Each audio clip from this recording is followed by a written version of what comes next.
नारद जी के मन में भेद है, उनके मन की शंका निकालने के लिए, मन की शंका निकालने के लिए सनत कुमार कहने लगे, नारद सुनो, ये भागवत महापुराण इसी से नहीं हो जाता। हमसे जाने में अनजाने में अगर कोई पाप हो जाए उससे तो कल्याण हो जाता है, लेकिन यहीं इसका प्रभाव बंद नहीं हो जाता, रुक नहीं जाता। भागवत महापुराण का प्रभाव तो बड़ा विचित्र है। एक प्रसंग याद आ रहा है, सुनो।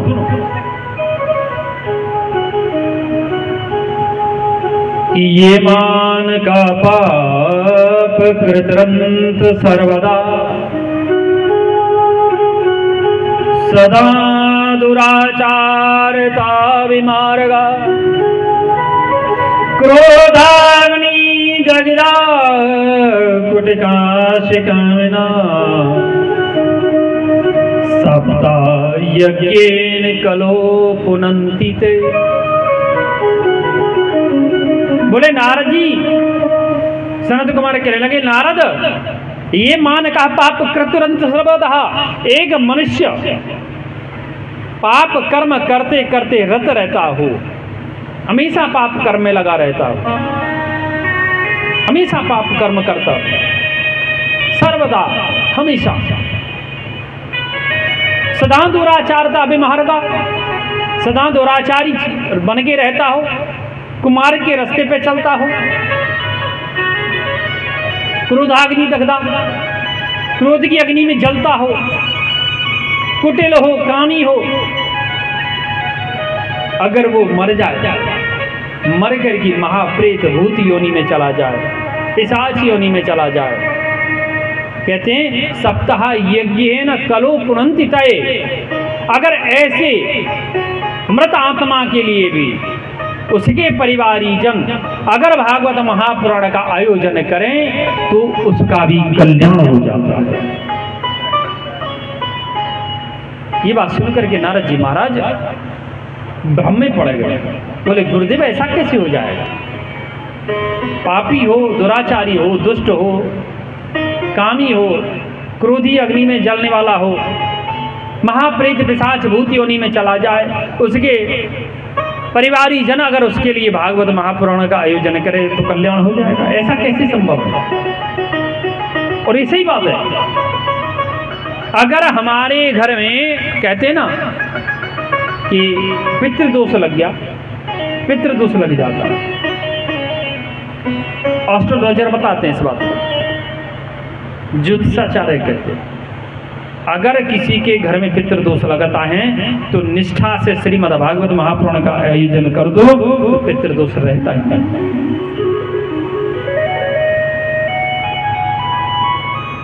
अब आप ये कहोगे कि बोले महाराज जी पितृदोष लग गया, किसी के पास पैसा है तो वो तो करा लेगा, 4-5 लाख रुपया खर्चा करके करा लेगा, हैं? और जिसके पास पैसा नहीं है उसका पितृदोष कैसे नष्ट होगा?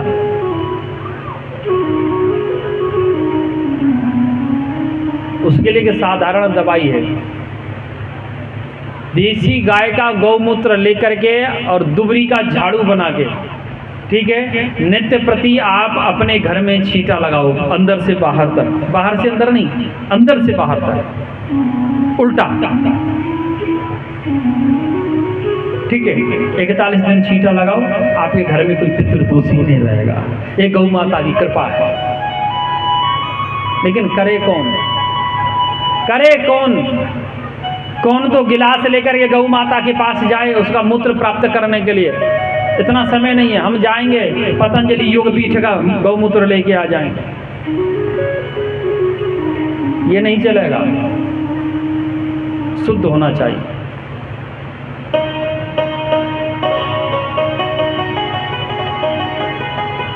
नारद जी कहने लगे, बोले गुरुदेव ये बात मेरी समझ में नहीं आई, एक प्रेत पिशाच योनि के व्यक्ति के लिए अगर हम ये भागवत कथा का आयोजन करें तो उसका कल्याण कैसे हो सकता है? ये मेरी बात तो समझ में नहीं आ रही, कृपया स्पष्ट करो।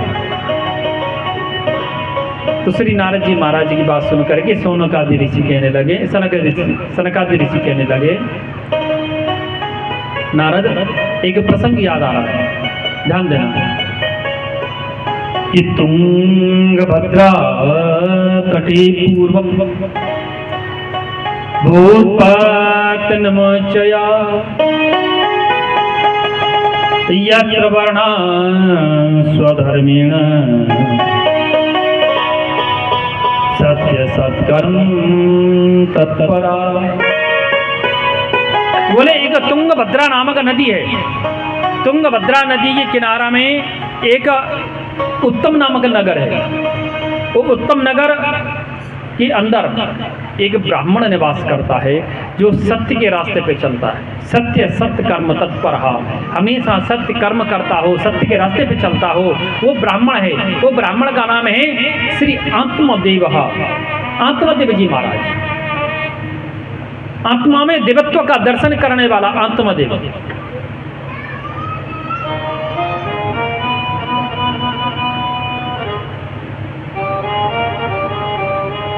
आत्मदेव जी महाराज सत्य के रास्ते पर चलने वाले विदुषी हैं, ब्राह्मण हैं, संतोषी ब्राह्मण हैं, ज्ञानी हैं।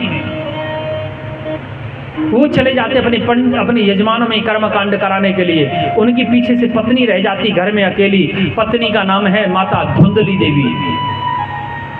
यथा नाम तथा गुण, जैसा नाम है वैसा ही गुण है। इसीलिए कहते ना, नाम भी अगर रखना हो तो सोच समझ के रखना। नाम अपना असर दिखाता है, नाम का अपना एक अलग प्रभाव होता है।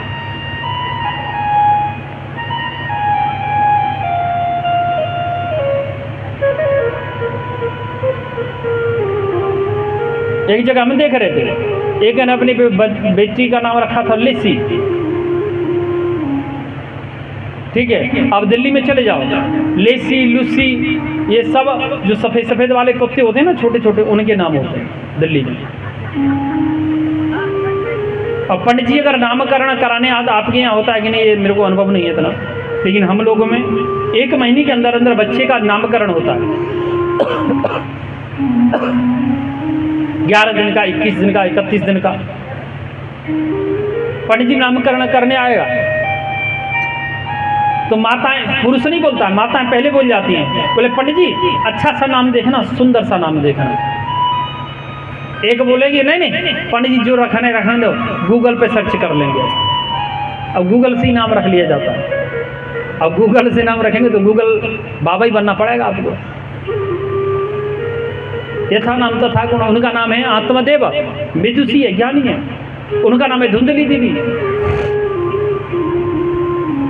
धुंधली देवी, पंडित जी चले जाते यजमानों में कर्मकांड कराने और घर में रह जाता धुंधली देवी का राज्य। धुंधली देवी उसकी बेटा को मारती, उसकी बेटी को मारती, किसी से लड़ती झगड़ती। यही उसका नित्य कर्म था, उसका नित्य कर्म था ये। शाम को देखती कि 5 बजने वाले, पंडित जी का आने का समय हो गया। हाथ में जल का लोटा लेकर के दरवाजे पे खड़ी हो जाती, मानो माता अनुसुईया खड़ी हो अत्रि मुनि का स्वागत करने के लिए। बंगाली में एक कहावत है, अति भक्ति चोरेर लक्षणम। जो ज्यादा बनावटीपन दिखावे ना, समझ लेना इसके अंदर चोर बैठा है। आपने कहीं कहीं सुना होगा, कोई मित्र से कहता है कि बोले अरे भैया तू चिंता मत करे, हम ऐसी मित्रता नहीं करते, हम ऐसी मित्रता करते हैं जहां तेरा पसीना गिरेगा वहां अपना खून बहा देंगे। चिंता मत कर, तेरे चरण के नीचे अपने पलक बिछा देंगे। तो ज्यादा बनावटीपन करे ना, ओह भैया बड़े अच्छे हैं, भैया बहुत बढ़िया हैं, भैया ये हैं, भैया ये हैं, जो हमारी प्रशंसा करे तो समझ लेना सबसे बड़ा गद्दार यही है हमारे जीवन का। समय आएगा ना, सबसे पहले पीठ में छुरा यही मारेगा। जो हमारी प्रशंसा हमारे मुंह पे करना चालू कर दे, उससे हमेशा सावधान रहना, क्योंकि सबसे बड़ा दुश्मन वही है तुम्हारा। ध्यान रखना, किसी की मुंह पे प्रशंसा नहीं करना चाहिए। अगर प्रशंसनीय है तो उसकी पीछे से प्रशंसा करो, तब पता चलेगा। हमारे ही मुंह पे हमारी ही प्रशंसा करने वाला समझ लेना सबसे बड़ा गद्दार यही है, धोखेबाजी यही है। धीरे धीरे जीवन कट रहा है आत्मा देवी जी का। आत्मा देवी जी के घर में एक व्यक्ति आया, पड़ोसी, आके प्रणाम पाती किया, कहा कि बोले पंडित जी, बोले हाँ, बोले 1 वर्ष पहले मैंने अपनी माता के स्वर्गवास के समय आपको गौ माता का दान किया था, वो गौ माता ने बच्चा बच्चिया को जन्म दिया है कि नहीं दिया है? पंडित जी हंस गए, बोले भैया गौ माता की सेवा तो बहुत करूं, लेकिन अभी तक भले आदमी कोई बच्चा या बच्चिया को जन्म नहीं दिया अभी तक। उस समय मैया गौ माता की इच्छा जैसो हो वो। अब वो पड़ोसी क्या कह रहा है, बोले गौ माता बच्चा बच्चिया को जन्म कहाँ से देगी? हैं? तो तुम्हारे खुद की संतान नहीं है तो गौ माता क्या बच्चा बच्चिया को जन्म देगी? तुम्हारा तो मुंह देखने को धर्म ना है। आत्मा देवी जी मन में विचार करने लगे, बोले मेरी संतान नहीं है, इससे गौ माता को क्या कष्ट है? गौ माता का अपना प्रभाव है और मेरा अपना कर्म है। एक पड़ोसी आया, आके पंडित जी को पूछने लगा, बोले चुप पंडित जी एक बात बताओ। बोले हाँ। बोले कि जो आप हर 15 दिना में 20 दिना में जो तुलसी बिरवा लेके आते हो, तुलसी गाछ लेके आते हो हमारे यहाँ से मांग मांग करके, और आप अपने घर लगाते हो, तो आपके यहाँ तो बहुत हो गई होगी। बोले भैया हो कहाँ गई है, होती है, ला के लगाता हूँ और 20 दिन में महीने मैंने गौ ये तुलसी माता अपना शरीर त्याग देती है।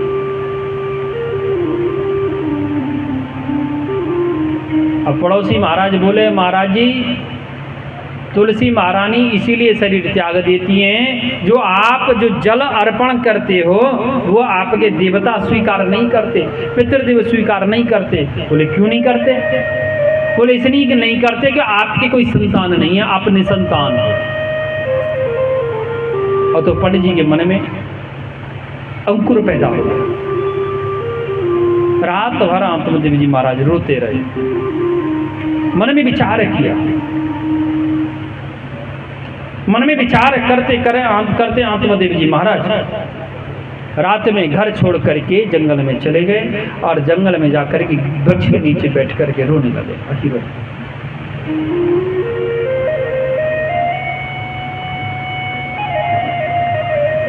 लेकिन कहते ना संत हृदय नवनीत समाना, संत बड़ा करुणा का सागर होता है, ध्यान देना। एक संत निकल के गए, आत्मा देवी जी को देखा, आत्मा देवी जी को रोते देख करके पूछने लगे, उनसे रहा नहीं गया कि कथम रोदिसम विप्रम त्वं कासि चिंता बलीयसी वदत्वं सत्वरम महाम दुखस्य स्वस्य दुखस्य कारण। कथम रोदिसम विप्रम त्वं, विप्र माने ब्राह्मण, हे विप्र हे ब्राह्मण आप क्यों रो रहे हैं, क्या बात है? बताओ, स्वस्य दुखस्य कारणम, अपने दुख का कारण मुझे बताओ, निसंकोच बताओ, क्या कारण है बताओ सही। आत्मा देवी जी संत के चरण में गिर के रोने लगे, बोले महाराज मेरी रक्षा करो,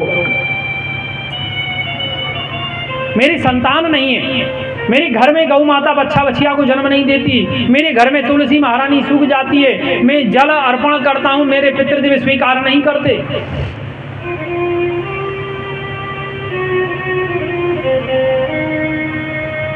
साधु महात्मा कहने लगे, बोले आत्मदेव भगवान ने हमें संतान दिया तो कृपा कर दिया, बेटी हो या बेटा हो, हमारे घर में जन्म लिया, हमारी पत्नी ने बेटी बेटा को जन्म दिया तो बहुत बड़ी ये भगवान की कृपा हो गई, बेटी बेटा का जन्म हुआ तो।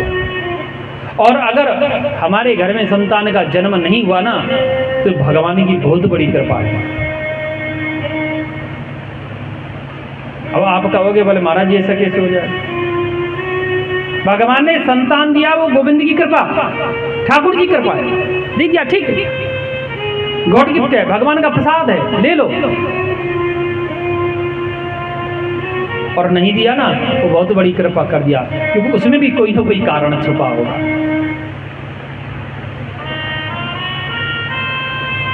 संतान की उपेक्षा में करते क्यों है? खासकर बेटा की इच्छा क्यों करते हैं? इसलिए करते हैं कि जब हम मरते हैं ना जब 4 कंधा पे 4 व्यक्ति अर्थी पे रख करके हमें गंगा के किनारे, जमुना के किनारे शमशान में लेके जाएंगे, राम नाम सत्य है कहते हुए ले जा करके लकड़ियों में रख देंगे। लकड़ियों में रख करके बेटा आएगा, बेटा आग लगा देगा।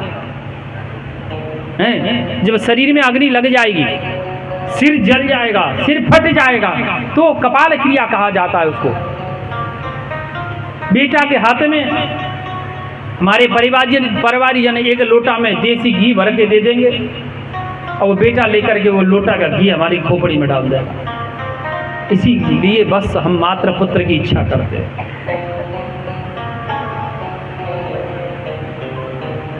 इसीलिए अगर बेटा संस्कारी है, सात्विक है, तो 1 लोटा घी तो बहुत बड़ी बात है। अगर वो 1 चम्मच घी भी अगर छींट देगा तो हमारा कल्याण हो जाएगा। अगर बेटा दुष्ट है, दुराचारी है, नीच प्रवृत्ति का है, 1 लोटा घी तो क्या, अगर 103 भी अगर घी चढ़ाएगा ना हमारे ऊपर तो भी हमारा कल्याण नहीं हो सकता।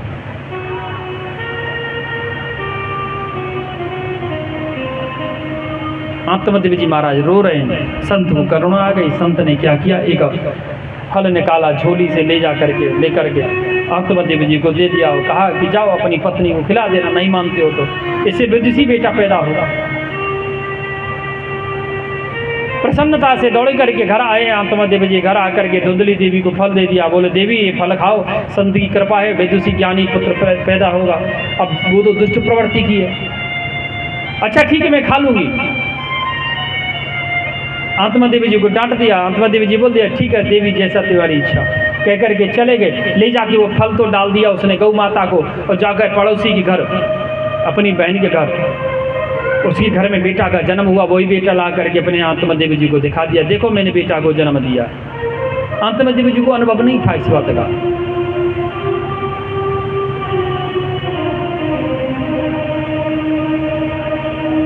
गौ माता वह फल खाकर के गर्भवती हुई। गौ माता ने समय के अनुसार एक बच्चे को जन्म दिया। वो बच्चे का संपूर्ण शरीर तो मनुष्य के जैसा है, लेकिन उसके कान गाय के जैसे हैं, गौ के जैसे हैं। कान गौ के जैसे होने के कारण उसका नाम पड़ा गौकर्ण। बोलिए श्री गौकर्ण जी महाराज की जय। गौकर्ण पड़ा। और इधर धुंधली देवी अपनी बहन के घर से जो बेटा लेकर के आई, आत्मदेव जी को भ्रमित बना कर करके, और उसका नाम रखा धुंधकारी। यथा नाम तथा गुण, जैसा अभी मैं बोला ना, नाम अपना प्रभाव अवश्य दिखाता है। नाम भगवान नाम की महिमा अलग है, नाम का प्रभाव अपना अलग होता है।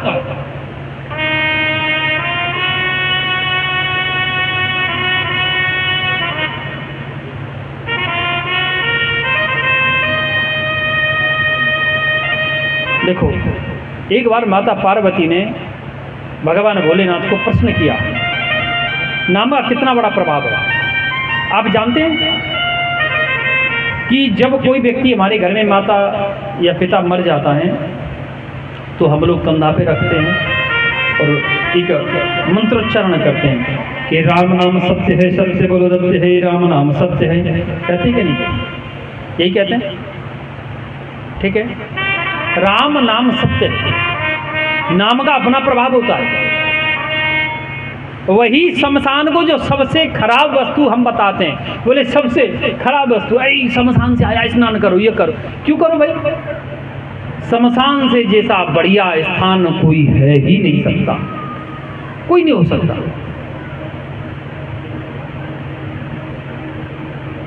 क्यों नहीं हो सकता? माता पार्वती ने एक बार भगवान भोलेनाथ को पूछा, प्रभु ये शमशान की जो भस्म है, चिता की भस्म को अभी हम आपके ऊपर कोई भी मर जाता है, वो उस भस्म ले करके आपके ऊपर ऐसे छींट दें, आपका कैसा व्यवहार होगा? मुझे लग रहा है ईंट लेकर के हमारा कपार भांग हो गया है। लेकिन भस्म का प्रभाव नहीं पता है। आप महाकालेश्वर उज्जैन चले जाओ, वहाँ भोलेनाथ को नित्य प्रति उसी का श्रृंगार कराया, उसी से स्नान कराया जाता है। जो चिता की जो भस्म होती है, क्यों कराते हैं उससे? क्योंकि जब भगवान राम, ये भगवान भोलेनाथ को माता पार्वती पूछी, प्रभु आप जो ये मृतक आत्मा को, मृतक शरीर को जो लेकर के आते हैं तो उसको प्रणाम क्यों करते हैं, और आप उसी भस्म को अपने शरीर पर धारण क्यों करते हैं? बोले देवी ये भगवान नाम की महिमा है। बोले क्यों? बोले जो राम को प्रिय, राम को जाप करे, राम नाम को भजन करे, वो मुझे सबसे ज्यादा प्रिय है। बोले जीतो इसने कभी राम का नाम नहीं लिया। बोले यही इसीलिए तुम्हें इसको शरीर पर धारण करता हूँ।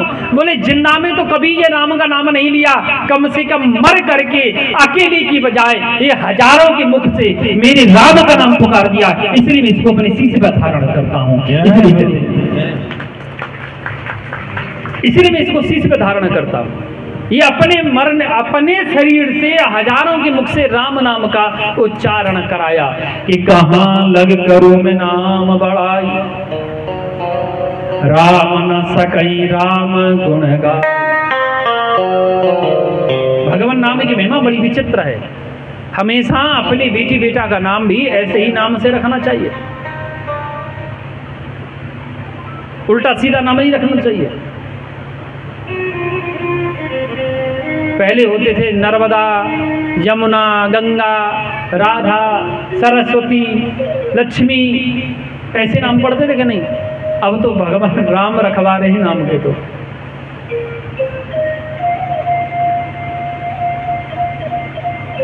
नाम की बड़ी विचित्र महिमा होती है, नाम का बड़ा प्रभाव होता है। आपने सुना होगा राम कथा में, आपने राम जो रामायण इत्यादि जो सीरियल आते हैं जो टीवी में, उसमें देखा भी होगा कि जब भगवान राम माता सीता को प्राप्त करने के लिए, रावण से युद्ध करने के लिए रामेश्वरम की स्थापना करके सेतुबंध बनाते हैं। राम सेतु जो बंधा है, नल नील अंगद हनुमान जामवंत लक्ष्मण इत्यादि राम नाम लिख करके पत्थर पे और पानी में डालते हैं। वो पत्थर पानी में तैरते जा रहा है, एक दूसरे से सट रहा है, अपने आप पुल का निर्माण हो रहा है, वो डूबता नहीं है। होता है कि नहीं? यही जब पुल का निर्माण चल रहा था तो भगवान राम बैठे हुए थे। भगवान राम के मन में आया कि सब लोग जो ये पत्थर डाल रहे हैं, क्यों ना मैं भी इनके साथ काम करूं। मैं करूंगा तो शायद इनको और ज्यादा उत्साह प्राप्त होगा।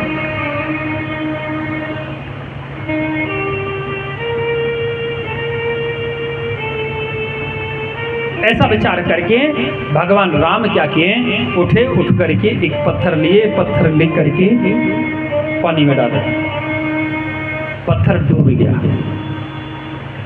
वो पत्थर डूब गया। भगवान राम चिंता हो गई, तो शायद इस पत्थर में वजन ज्यादा होगा। फिर दूसरा पत्थर लिए, फिर समुद्र में डाले, फिर डूब गया। और चिंता हुई, बोले ये कैसे हुआ।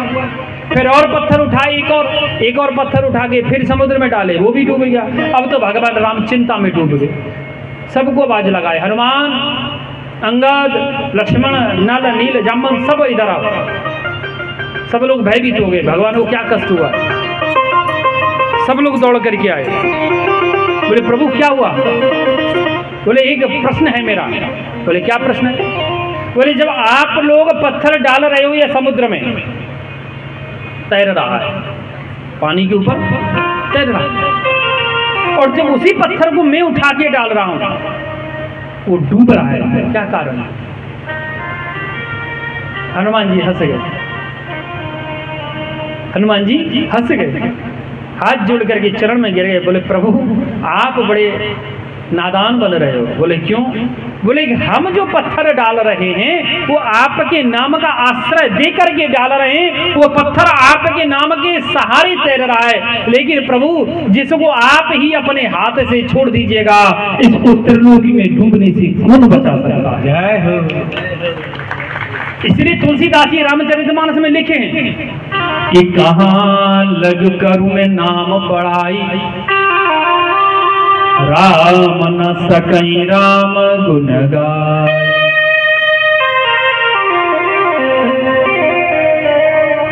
सीताराम सीताराम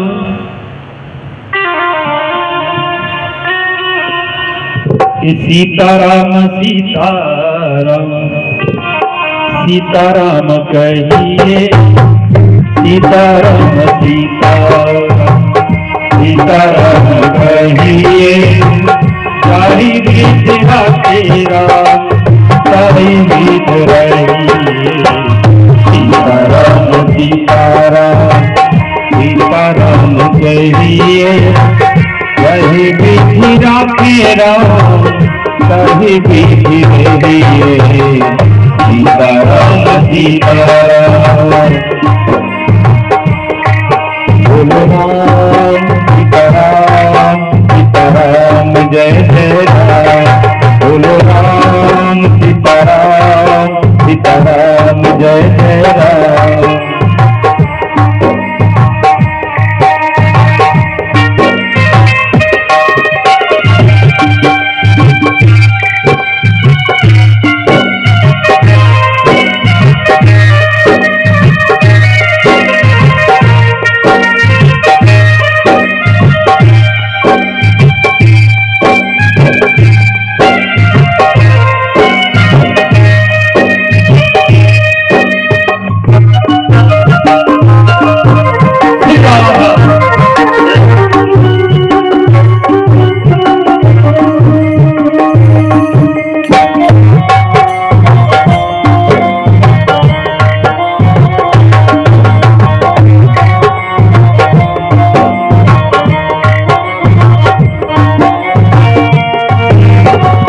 मुख में हो राम राम से हाथ में।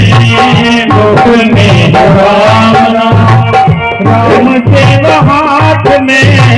मुख में हो राम राम से हाथ में। मुख में हो राम राम से हाथ में। तू अकेला नहीं प्यारे राम तेरे साथ में। तू अकेला नहीं प्यारे राम तेरे साथ में। तू अकेला नहीं प्यारे राम तेरे साथ में। तू अकेला नहीं प्यारे राम तेरे साथ में। तू अकेला नहीं प्यारे राम तेरे साथ में। विधि का विधान राम लाभ सहिए। विधि का विधान राम लाभ सहिए। सारी विधि के राम सारी वेद रहिए सीताराम सीताराम सीताराम कहिए। जही विधि राखे राम कहीं बीती रहिए सीताराम सीताराम। बोलो राम सीताराम सीताराम जय जय राम। बोलो राम सीताराम सीताराम जय जय राम।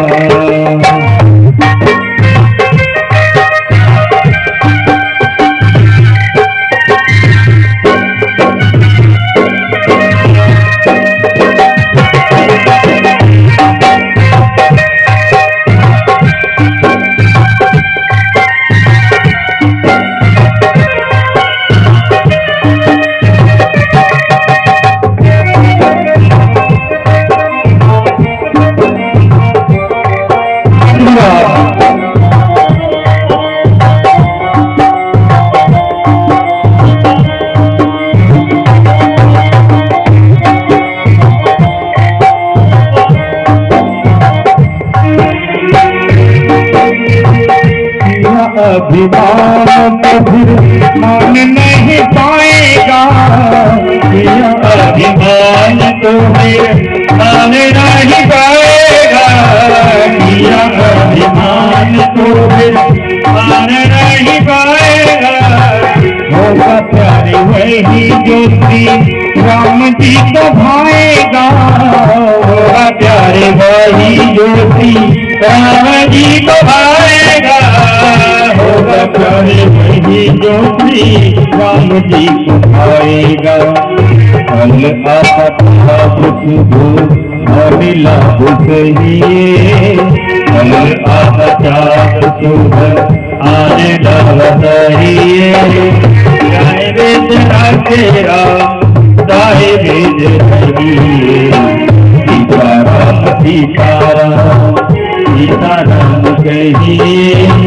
कहीं बिगड़ा तेरा कहीं बिगड़ रही, सीताराम सीताराम।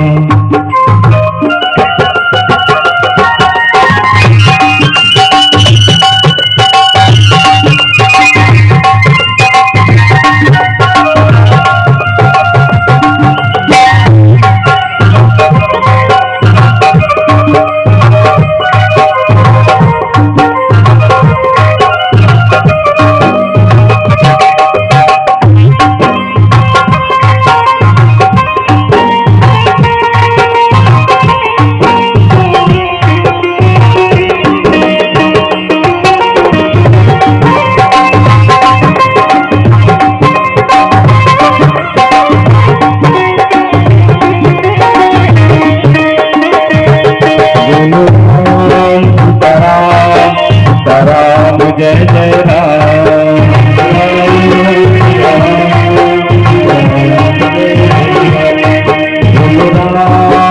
राम राम जय जय राम,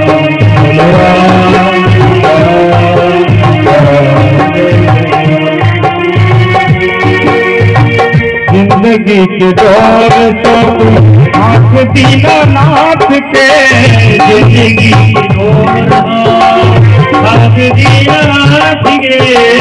लहलों में राखी चाहे झोपड़ी में बांट दे, लहलों में राखी चाहे झोपड़ी में बांट दे, लहलों में राखी चाहे झोपड़ी में बांट दे। धन्यवाद निर्विवाद राम राम कहिए, धन्यवाद निर्विवाद राम राम कहिए। साई मिश्रा तेरा साई मिश्रा सीताराम सीताराम सीताराम कहिए। साई मिश्रा तेरा साई दिख रही। सब लोग दोनों हाथ सीताराम, सबको हाथ है, सबको परमात्मा ने हाथ दिया है। बिहार में मच्छर बहुत होता है। ताली बजाने के फायदे पता है कितना है? पहला फायदा ये है कि आपकी ताली के बीच में जो मच्छर मरेगा उसको उद्धार हो जाएगा। दूसरा फायदा ये है कि भजन में जब तक ताली नहीं बजता जब तक आनंद नहीं आता। और तीसरा फायदा यह है कि जिसको ब्लड प्रेशर की बीमारी होती है ना, वो ताली ज्यादा से ज्यादा बजाए तो ब्लड प्रेशर कंट्रोल रहेगा। इसलिए भगवान ने किस किस को दोनों हाथ नहीं दिया, वो अपना हाथ उठा के दिखाओ।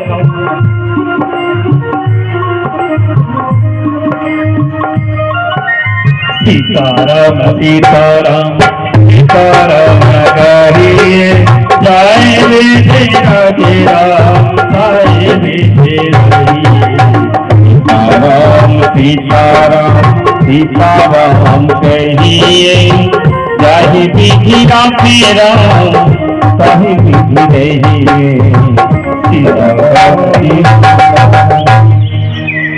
बोली भक्त वत्सल भगवान की जय हो। आचार्य श्री सूत जी महाराज कहते इस प्रकार